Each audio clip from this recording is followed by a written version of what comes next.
Bijouterie Santia, mividy volamena. Voninandray anao ny alatsinainy hatramin'ny sabotsy. Merci toi amin'ilay nettoa vaovao. Nettoa, ny ty vera. Lavage Kiri, ofinaritra ny tontolo andronao. Manolotra ho anao ny Le JT. Brushing, coiffure, coloration, osez tout avec Gliss Intense Thérapie. Alors, avant de les couper, essayez Gliss Intense Thérapie. Saradis, société de distribution représentant des grandes marques Premier, Paperline, Lexi et Corès, fourniture de qualité à prix compétitif au meilleur service. Vous présente le JT. Efa nivoaka ny smartphone Itel S15, plein écran waterdrop, manana caméra selfie 16 mégapixels afahanao maka selfie tsara sy mazava be. Tiara manolotra anao ny Le JT.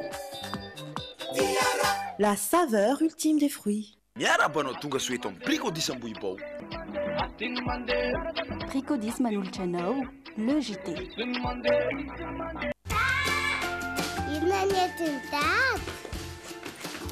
Ty cake? Le gâteau matsiro be misy crème?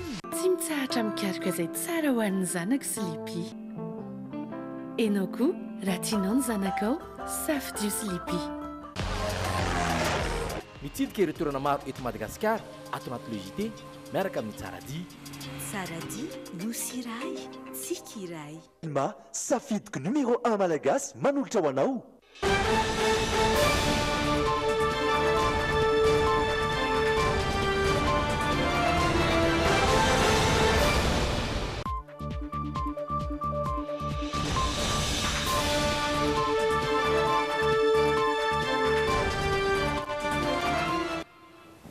Raha-batopoka ary tonga soa indray atao anatin'ny fotoanany Le JT amin'izao takarivan'ny alakamisy fa 17 ny volana oktobra izao reto ny lohatentsika.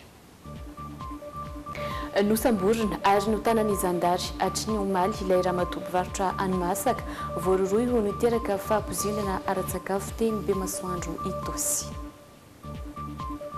Nodisony solombavam-bahoaka ny IRD ny filazana fa voakasiky ny tetikasa tany Masoandro ny kominy ny fiadanana. Miandry ny valiteny avy amin'ny ministera ny fitaterana amin'izao fotoana ireo mpitatitra vahoaka amin'ny faritra manodidina ny renivohitra mahakasika ny fangatahana izay nataon'izy ireo. Tsy marisika amin'ny fandraiketana ny anaran'ny orinasa na ny marika ampiasainy ireo nivonao mampia ny olona raha ny tatitry ny tompon'andraikitra androany. Eo amin'ny maresaka iraisam-pirenena tsy manaiky ny fampitsarana ady any avaratry Syria amin'izao fotoana ny filoha turka Recep Tayyip Erdogan. Aterina ny araba tompoko kilasy tompoko vavy ary manasa antsika ihany koa anaraka ny Le JT hatramin'ny farany.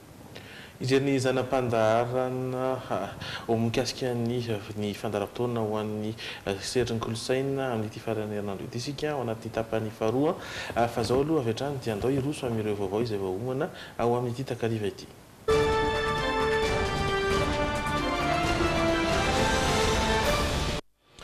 Nivoatra araka izany ny raharaha fanapozinana ara-tsakafo izay nitranga teny Bemasoandro Itosy. Nalain'ny Zandary tany an-trano ny ary notanana amin'ny birao ny Zandary ny Bemasoandro hatry ny omaly hariva ilay ramatoa mpivarotra hani-masaka izay voaroroy ho nahatonga izany. Tsy nitsahatra ny tombo ihany koa ireo narary nanantona tompo-pahasalamana tafiakatra anjatony. Niverina teny an-toerana nanaraka ny toy ny raharaha androany Andry Lalaina Andriamasy Kisambola manana. Omaly takariva no nalainy Zandary tao an-trano inini ilay ramatoa mpivarotra hani-masaka teny Bemasoandro Itosy vororo niteraka fahapoizina ara-tsakafo teny an-toerana. Nitanany Zandary eo Bemasoandro hatry ny omaly io izy miandry ny valiny fitiliana ireo menaka sy mayonnaise izay nampiasainy voatomboka amin'ny fanadihadiana azy. Tsy mbola afaka manohy ny asa varotana fanaony ihany koa izy sy ny fianakaviany. Ho fiarovana azy ihany koa no antony nakana azy omaly ka tanana tao amin'ny birao raha araka ny fanazavany lehibe Zandary ny Bemasoandro. Tetsy andany dia mbola nitombo ireo narary tonga nanatona teto amin'ny tobi-pitsaboana tsy miankina ny irina soa. Efa tafakatra zato mahery izany araka ny filazany tompon'andraikitra eto ary mbola nisy tonga teto hatramin'ny tolakandro teo. Hatreo taloha dia soa ihany fa tsy mbola nisy ny ainana fohy. Horantsika eto ihany ny toy nyity toedra raha fahapoizina ara-tsakafo nisy eo teny Bemasoandro Itosy ity. fa anisany mbola mampanahy ny CSS kosa ny fanatanterahana ny fanadinana baccalauréat. Raha toa ka tsy misy ezaka mazava raisy ny fanjakana isoroana ny zavantranga teo aloha andanin'izay amafisy ny CSS Antananarivo fa miandry ny fahataperan'ilay 12 andro izy ireo iandrasana vahaolana avy amin'ny fanjakana aorian'ny fahavitany baccalauréat kosa ny ministera pia vao andray ny CSS araky ny fanazavana izay voaray nanangona ny vaovao mikasika izay miarosoro tsiravaka sy dota raha tsarinjato. Manana ihany CSS Ampanantananarivo amin'ny fandraisana andraikitra mahalehibe ny fohy be mpanadinana sy amin'ny mahafloan'ny mpitsara fanadinana baccalauréat raha toa ka tsy fantatra mazava ny ezaka raisy ny fanjakana mba tsy hiverena ny tranganisy teo aloha. Milaza ho zaro-piaro amin'ny asy sy ny mari-pahaizana avy amin'ny fanadinam-panjakana ny CSS ary mametraka avo ny lentany fanabeazana, ny fampianarana ary ny fikarohana. Ny fampidirana amponja olona izay mety tsy voakasika akory ny toedra raha zany hoe lasa ny olona mety tsy nanao n'indinina indray no izaka ny vesatra izay vokatry ny loza nataony fahavalim-pirenena. Manamafy kosa ny CSS fa miandry ny fahavitany ilay 12 andro atokana ao amin'ny fifampijiniana sy ny fikarohana vahaolana avy amin'ny mpitondra fanjakana. Andrasana ihany koa ny fionana any amin'ny primature anaovana tatitra sy tombana ny asan'ny komite ad hoc vokatry ny fifanarahana tany Mahazoarivo izay nanomeza ny praiministra vahaolana mikasika ireo teboka 7 mamaritra ny fitakiany CSS. Ankoatry ny androany milaza ny verina ivory indray ny CSS Ampanantananarivo amin'ny talata 7 Oktobra. Fa lafim-baovao hafa kosa indray nodisony solombavambahoaka ny IRD ny filazana fa voakasiky ny tetikasa Tanamasoandro ny commune Fiadanana. Hoe ny Ambotro Manjaka izy ireo manomboka rampitso ary idinika amin'ny ponina ka ijery izay marimaritra iraisana nanome lanja ny fifampierana amin'ny ponina raha teo ny fanambarana solombavambahoaka ny timina ny talata teo izay manamafy fa misy fepetra tokony hoarahana amin'ny tetikasa lehibe tahaka ny Tanamasoandro. Fifampiresahana sy fijerena marimaritra iraisana io misy osikevitra narosony solombavambahoaka ny IRD manoloana ny adievitra sy ny fitakiana mikasika ny fametrahana ny tetikasa Tanamasoandro eny Ambotro Manjaka. Tsy tombotsoan'olo tokana ny jerenao anatin'io fa tombotsoa amin'ny beso maro. Raha tsika mahita na ny fitohanan'ny fifamoivoizana fotsiny aza eto andrenivohitra izay hitantsika teny efa tsentsina dia tsentsina efa mila zavatra vaovao ary ataoko fa anisany anankiray mahavany olana ny fisin'izany tetikasa izany. Zay solombavambahoaka dia tena vonona anampy anareo vahoaka. Tsy hivina fa naneho ny heviny mikasika ny Tanamasoandro ihany koa ny solombavambahoaka ny timma ny talata teo nambaran'izy ireo fa misy fepetra tokony hoarahana amin'ny tetikasa lehibe toy io. Ny fanaovana an'ireny dia amin'izao fotoana izao dia fantatra hoe tsy misy ny étude d'impact environnemental mikasika an'iny nefa tetikasa lehibe. Le fotoana anaovana ny étude d'impact environnemental zay no fotoana anaovana les consultations ny population zany hoe anontaniana ny hevitry ny vahoaka mikasika an'io tetikasa io. Na izany aza no amafisany solombavambahoaka ny IRD ny fanomezan-danja ny serasera ka nodison'izy ireo ny filazana fa voakasiky ny tetikasa Tanamasoandro ihany koa ny commune ny Fiadanana. Lotsorina fa eo amin'io no misy mivoy maro be hoe tsy le olona dia tena tompon-tany firintsony amin'izao fotoana izao no tena misitona be an'izy tamin'ny tambajosa serasera dia mahita fa namana tato amin'ny congrès ny tetezamita teo aloha no isan'ny tarika an'izany hetsika izany amin'izao fotoana izao. Nilaza ny anohy ny fihetsiketsehana ny ponina Ambotro Manjaka amin'ny sabotsy izao. Nanambara ihany koa ireto solombavambahoaka ireto fa ho eny an-toerana hijery fotony ary fampiresaka amin'ny tompony tany manomboka rampitso. Fa fampitam-baovao avy amina olon-tsotra kosa no fantatra hamantarana fa misy ny sehetsiketsika sy ny sakoroka eny amin'ny faritra Ambotro Manjaka iny amin'izao alina sy ora itenenana izao nisy ny fipoaham-basy ihany koa efa mijery izany akaiky ny mpanao gazety avy eto amin'ny logideka hoarahina ny mikasika izay fivoarany vaovao izay. fa hojerentsika ihany koa ny lafin'ny fitsarana satria dia hentitra ny fanapahan-kevitra izay noraisin'ny filan-kevitry ny ministra farany teo raha toka nanapa-kevitry ny hamerina indray ny fitsarana faobe eto andrenivohitra na ny audience foraine hanafanganana ireo eloka ady madio sy ny jerevana kosa ireo eloka bevava famidinana ny vaovao. Koaverina amin'ny laony ny raharam-pitsarana amin'ny alalan'ny fitsarana faobe ireo ady eloka tsotra izay miandry fitsarana azy ireo any amponja. Ezaka tsy maintsy atao io manerana nosy indrindra any amin'ireo fonja izay efa feno olona miandry ny fitsarana azy ireo izay mahatratra 900 mameno ny fonja noho ny resaka ady eloka tsotra sy ny ady madio hoy ny toromarika nomen'ny filoham-pirenena nandritry ny filan-kevitry ny ministra farany teo. No mafisin'ny filoha ihany koa fa tokony hametrahana fitsarana aradrariny ka tokony handinian'ireo mpitsara ny ampiaran'izy ireo araky ny lalàna velona ny sazy tokony hiatra amin'ireo izay nanao heloka bevava ary manavaka izany amin'ireo eloka tsotra sy ady madio ary indrindra ny fanalefahan-tsazy sy ny fametrahana sazy mifandraika amin'izany mba hialana amin'ny fahafenon'ny fonja sy ny fijaliany ireo miaritra ny fiandrasana ny didim-pitsarana mahakasika azy ireny. Hentitra ny filoha amin'ny fandraisana andraikitra tokony ataon'ireo ministra isan-tokony sy ny mpiasam-panjakana isan-tsokadiny manoloana ny fitantanana raharam-pirenena amin'ny ankapobeny. Ilaina ny fanamafisana ny serasera sy ny fanazavana ny saim-bahoaka manoloana ny trangam-piarahamonina sy ny fitandrandra raha-mpanjakana amin'ny ankapobeny. Naraka dokam-barotra fohy kosa isika dia Verneto rehefa avy eo.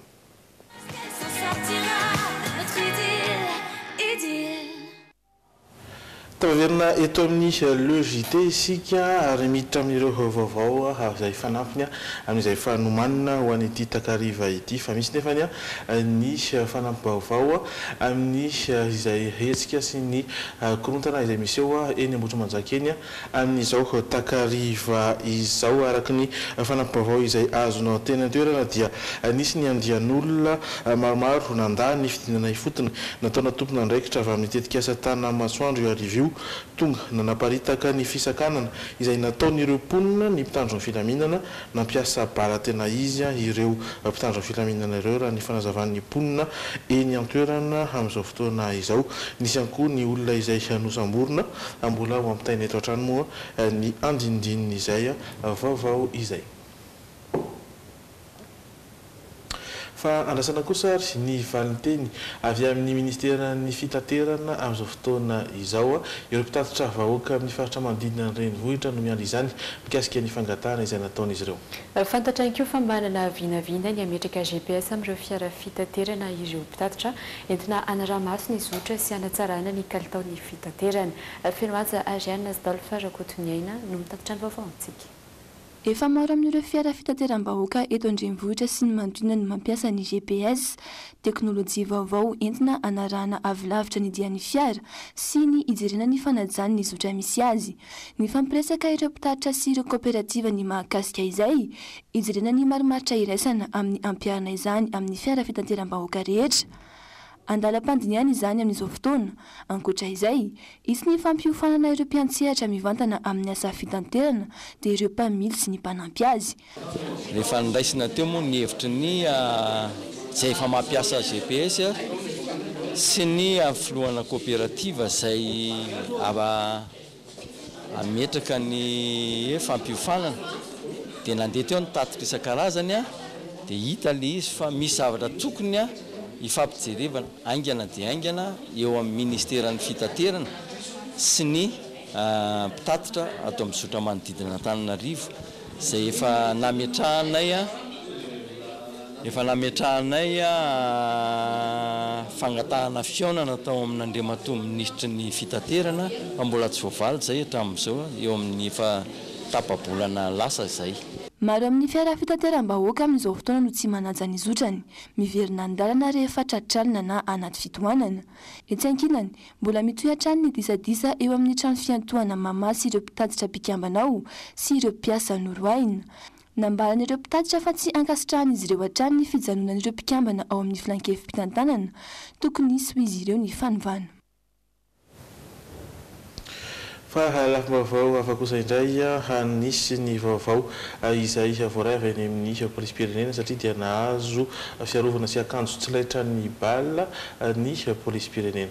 Fampitaovana avy amin'ny Chine ho fanatsarana ny fomba fiasa eo anivon'ny komisaria Foibe eto Antananarivo manome lanja ny fiara-miasa amin'ny Madagasikara sy Chine indrindra eo amin'ny fiahina ny fandriam-pahaleman'ny vahoaka izany. Mitatitra ny vaovao amintsika miarosoro tsiravaka sy tota raha tsarinjato. Tamin'ireo fiara mananika ny 300 nanaovana fisavana teto Andrenivohitra nandritra ny hetsika aroloza ny 200 maherin'ireo tsy nisy nanara-dalàna hoy ny tatitra avy amin'ny polisy-pirenena. Tsy misy fanasaziana fa fanabeazana ny olom-pirenena no atao raha ny fanazavany tompon'andraikitra. Amin'ny fotoana tsy fandehana posy dia feno posy angonina eny amin'ny rond-point. Zay zany ny olana kely hoe rehefa angonina le posy ireo dia atao aizy zay mbola tsy fananana zay hoe parkana posy na parkana tomobile zay tokony atao fourrière amin'ny resaka fambovoana. Eo amin'ny lafin'ny fiahina ny fandriam-pahalemana indray nisy ny fampitaovana avy amin'ny masovoan'ny Chine ahitana aroloha sy aron'akanjo tsy laitram-bala. La Chine attache beaucoup d'importance à la relation avec Madagascar, y compris dans le domaine de sécurité publique. Ny Chine dia manome lanja ny fiara-miasa amin'ny Madagasikara indrindra eo amin'ny fiahinany fandriam-pahaleman'ny vahoaka satria misy akiny amin'ny fampandrosoana ny fiariana izany. L'amélioration des capacités de protéger la sécurité des policiers de Madagascar.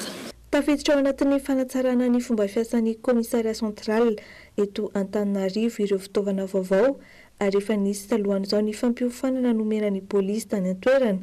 Ny agaraan'ilay polisy nasional angamba dia ny fikolokoloana an'ireo fitaovan'ireo sy ny fanatsarana azy mba haharitra polisy d'intervention nomena azy satria le casque io dia le bâton. Mariana fa ao anatin'ny vina mitaran'ny fampitaovana any amin'ny faritra hafa. Didina teny Analamanga Park any amin'ny 30 kilometatra miala any Antananarivo mihazo ny lalam-pirenena fahafito ny gouvernora ny faritra Analamanga sy ny ekipany. Nahita ny fahasimbany ity toerana fitsangatsanganana sy fialamboly ity sy ka nampanantenina ny anamboatra izany indray atomboka amin'ity herinandro ity ny asa ary kasaina ho vita ao anatin'ny efa-bolana mitatra ny vaovao mahakasika izany Andralaina Andriamasika sambola manana. Hita ny gouvernora faritra Analamanga era Somaromaka fa tena efa miasimba tanteraka ity parka Analamanga ity na ireo bengalow izay ahafahana mandray mpianakavy sy mpinamana na ny dobo filomanosana izay ahafahana milomano mazava ho azy na ireo trano fisakafoana na ireo kianja fanaovana basket hatramin'ny zaridaina sy fefy isan-karazany dia nahitana fahasimbana avokoa. Ny ena be noho izany ny vola niditra teto. Chef de région Randrembololona Mananjara nisy fanambarana farany teto tompoko. Hatramin'izay izy nihodina ihany mandray olona ihany zany hatramin'izay jotrina. Mandray kely dia kely aloha ilay izy satria efa ratsy ilay toerana dia vitsy ilay client tonga aty satria tsy isy ilay zavatra tena ilainy zareo dia eo amin'ny ohatrany hoe 2 millions par mi-mois eo zany zavatra vola ampidirina tompoko. Fa hatramin'izay izy nampidrotrina. Taloha izy tamin'ny andena 5 millions any izy misy hatrany amin'ny 10 millions ara taloha. Tapa-kevitra najary izany ny gouvernora era Somaromaka asa ho tongono anyvoaka malagasy indrindra fa nyvoaka Analamanga. Ny tany aloha tena simba nefa zavatra tena tsara ilay izy.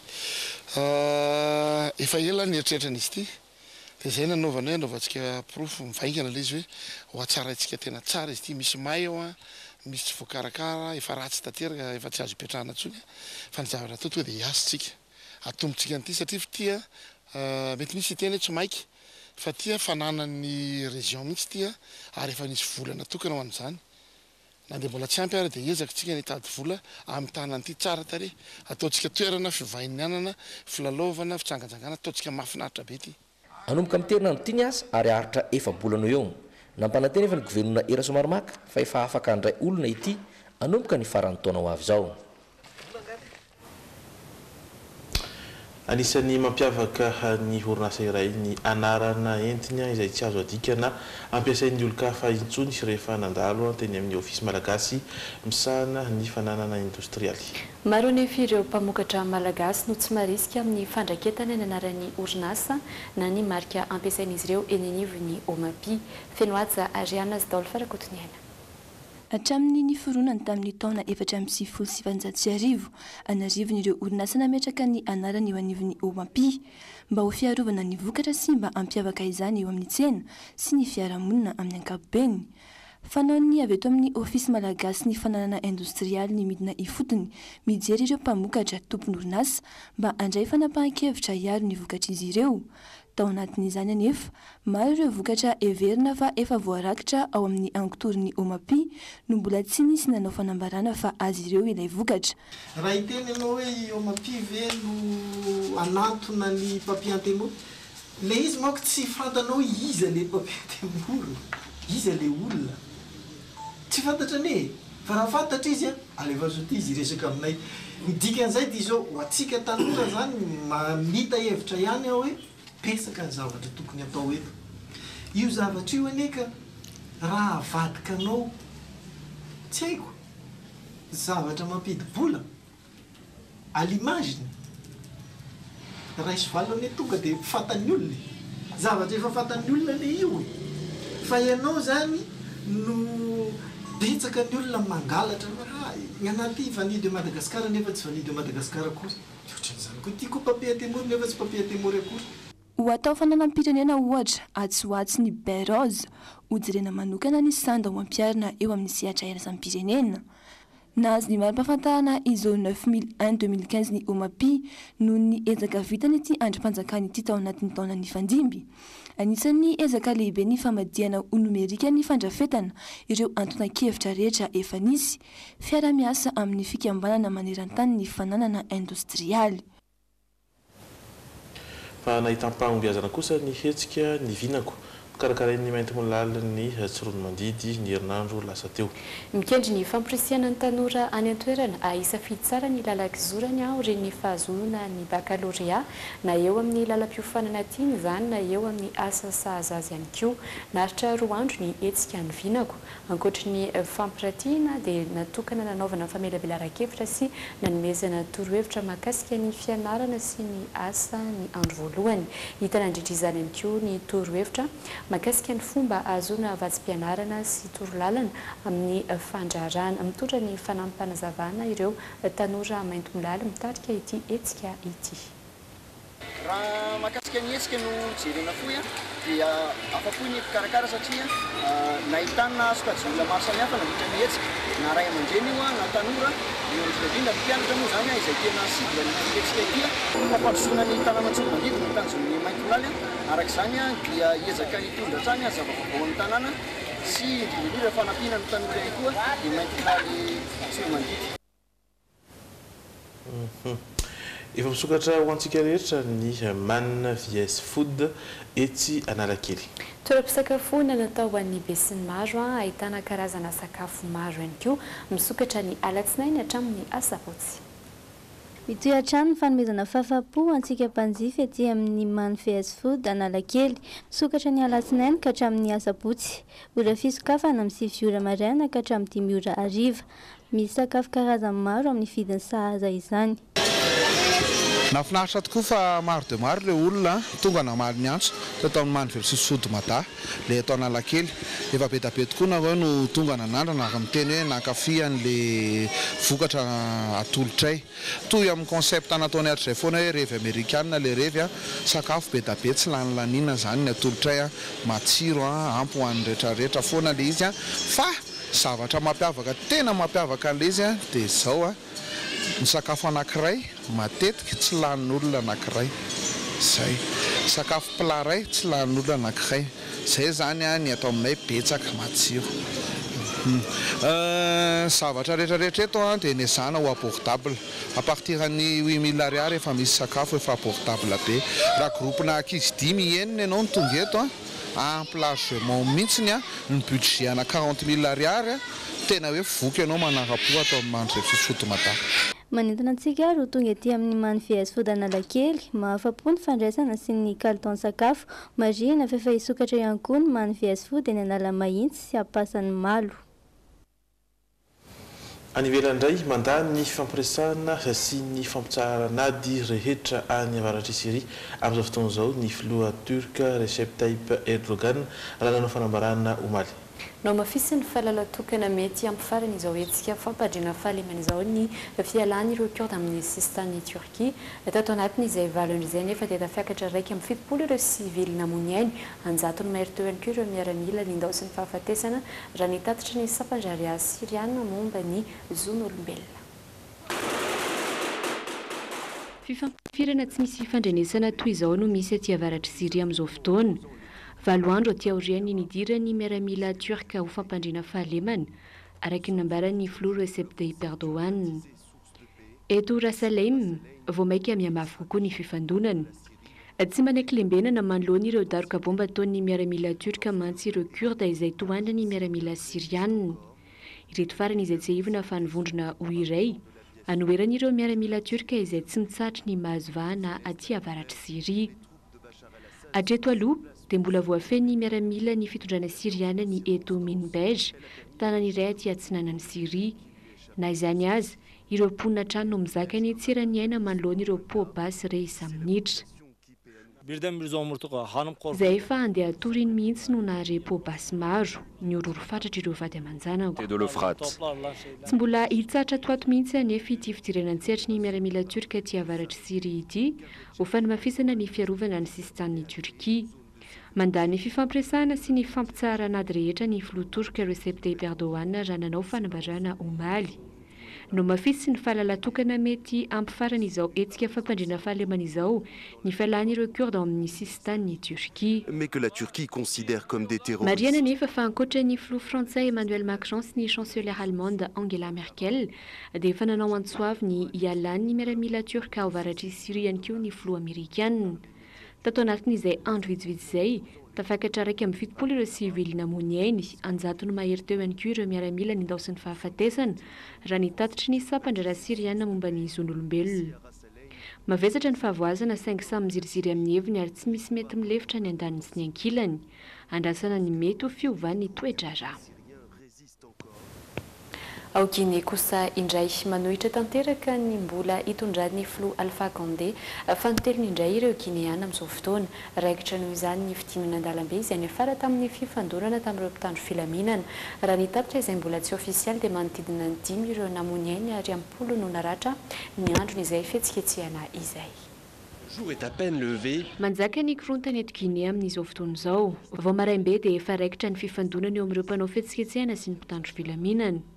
Antony izao, ny fanoeran'ireo Guinéana ny mbola hitondrany ny Flou Alpha Condé aorian'izao fotoam-pitondrany izao. Ankoatra ny fanakanan-dalana sy ny torabato etazana ihany koa ny fandoroana kodiarana. Mariana fa isan'ireo nanao antsoavo amin'izao fidinana an-dalambe teto Conakry izao ny FNDC na ny vovonana nasionaly mpiaro ny lalam-panorenana izay vondrona ny ampahan'ireo mpanohitra sy ny firaisamonim-pirenena.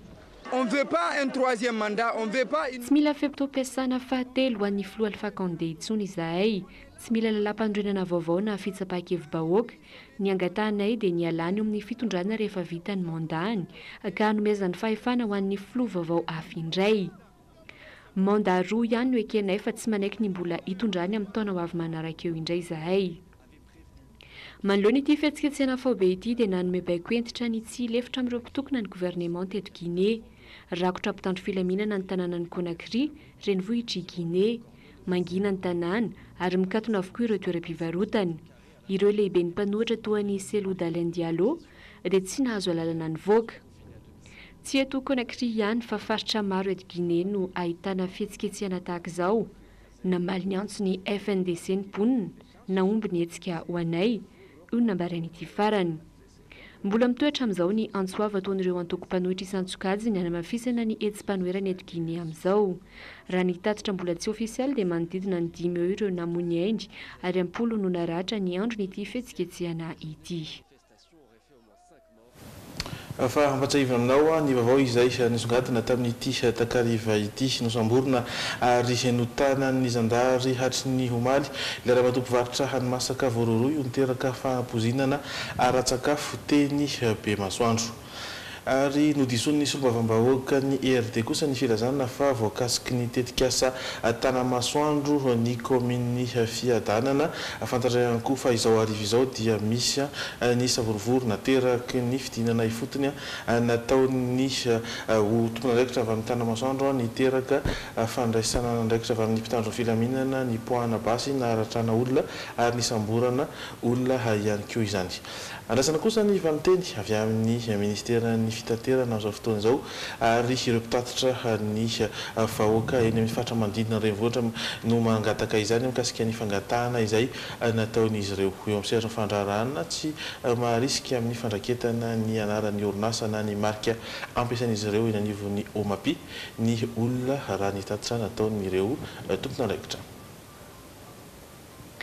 Ho atolotranao manaraka eto indray kosa ireo zanam-pandarana izay hoarantsika aorian'ny dokam-barotra. Ao anatin'ny fampahafantarana tanteraka ireo horonan-tsary vao mafana ary isan'ny be mpijery eo amin'ny tontolon'ny sarimihetsika amin'izao fotoana izao ny etsy amin'ny plaza mandritra ity farany herinandro ity sombiny amin'ireo vaovao arantsika ato anatin'ny Waiza izany. Andro maneran-tany ho an'ny sakafo androany ary dia miompana amin'izay indrindra ihany koa ny oyanao. Andao araka dokam-barotra vetivety dia miverina eto isika aorian'izay.